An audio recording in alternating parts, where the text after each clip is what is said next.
নমস্কার বন্ধুরা, আজকে তৈরি করব থোর গোবিন্দভোগ চালের মুড়ি ঘন্ট। ঘি, নুন, চিনি, হলুদ, লাল লঙ্কার গুঁড়ো, কিশমিশ, কাঁচা লঙ্কা, গোটা গরম মশলা, শুকনো লঙ্কা, জিরে, তেজপাতা, বাদাম, একটু আদা, একটা আলু। বাদামটা শুকনো কড়াইতে ভেজে নিচ্ছি। আলুটা লাল লাল করে ভেজে তুলে নেব। কড়াইতে সব ফোড়নগুলো দিলাম, ফোড়নগুলো হয়ে গেছে।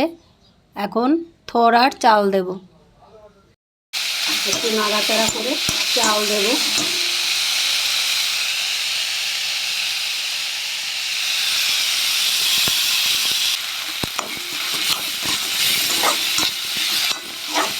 একসাথে ভাজা করে জল দিয়ে দিলাম।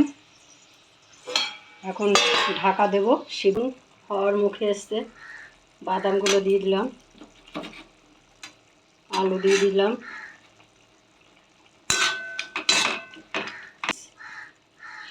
আদা, শুকনো লঙ্কা,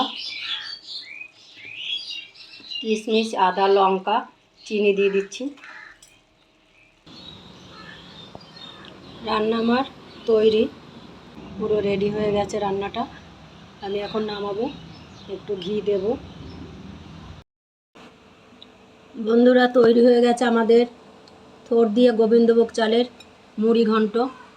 আপনারা এটা বাড়িতে যারা আমিষ খাবেন ছোট ছোট চিংড়ি মাছ দিয়েও করতে পারেন, দুর্দান্ত স্বাদ হবে।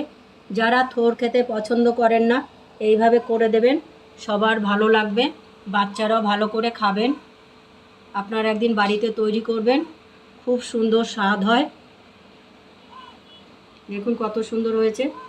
লঙ্কাগুলো ভাঙিনি, গোটা গোটা থাকবে, মিষ্টি মিষ্টি হবে।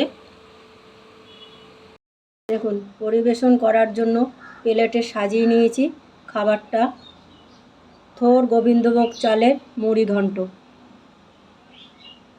বাড়িতে তৈরি করবেন, এটা শুকনো শুকনো হবে। যারা থোর পছন্দ করেন না, এইভাবে করে দেবেন, খুব সুন্দর খেতে হবে।